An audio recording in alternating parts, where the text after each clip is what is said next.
Greetings everyone, అందరూ బాగున్నారా? ఈరోజు మనం ఒక చిన్న కథ ద్వారా పాఠం నేర్చుకోబోతున్నాం.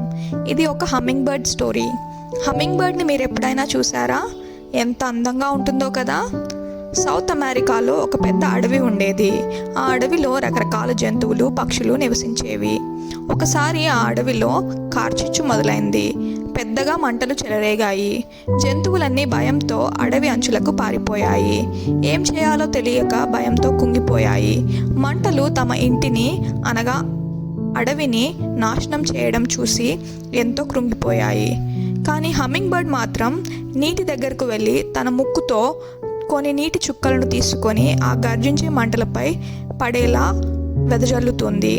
ఆ చిన్న humming bird drop by drop ముందుకు వెనక్కి తిరుగుతూ వాటర్ని ఆ మంటలపై చల్లుతుంది. జంతువులన్నీ చూసి ఆ చిన్న హమ్మింగ్ బర్డ్ని పిలిచాయి. హమ్మింగ్ బర్డ్ నువ్వేం చేస్తున్నావు అని అడిగాయి. హమ్మింగ్ బర్డ్ మాత్రం నేను చేయగలిగినది చేస్తున్నాను అని రిప్లై ఇచ్చింది. ఈ హమ్మింగ్ బర్డ్ కథ మనకు వీలైనప్పుడు మనం చేయగలిగినది చేయమని ప్రోత్సహిస్తుంది. ఎన్నోసార్లు మనం భయంతో లేదా సమస్యలతో నిండా మునిగిపోయి ఏమీ చేయలేక పక్షవాతానికి గురవుతాము. లేదా మనల్ని మనం ఇతరులతో పోల్చుకొని మరీ చిన్నగా భావిస్తాము.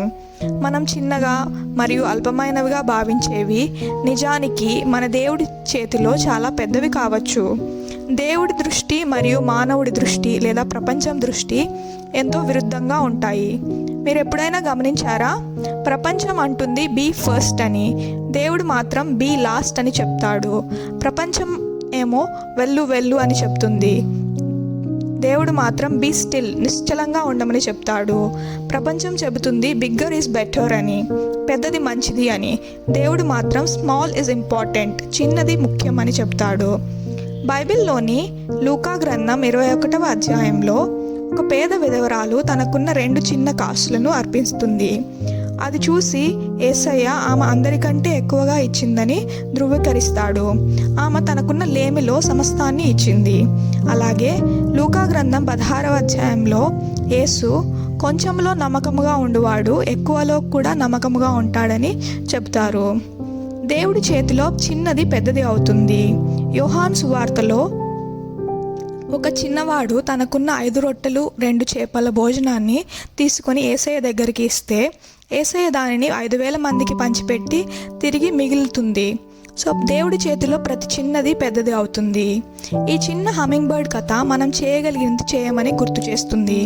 ప్రభువైన యేసు కొరకు మనం చేసే ప్రతి పని ముఖ్యం. ప్రతిదీ లెక్కించబడుతుంది. ఎవ్రీ వర్డ్, ప్రతి చిన్న వాక్కు, ఎవ్రీ ప్రేయర్, ప్రతి ప్రార్థన, ఎవ్రీ యాక్ట్ ఆఫ్ కైండ్నెస్, ప్రతి పరిచర్య లెక్కించబడుతుంది. ఎవ్రీ హగ్, మనం ప్రేమతో ఇచ్చే ప్రతి హగ్ లెక్కించబడుతుంది. ఎవ్రీ పెన్నీ, మనం ఇచ్చే కానుకలు లెక్కించబడతాయి. చిన్న చిన్న ప్రయత్నాలు మన దేవుని చేతిలో లెక్కించబడతాయి. ఈ హమ్మింగ్ బర్డ్ స్టోరీ మన చిన్న చిన్న ప్రయత్నాలు దేవుని చేతిలో పెద్దవిగా మారతాయని గుర్తు చేస్తుంది. Thank you.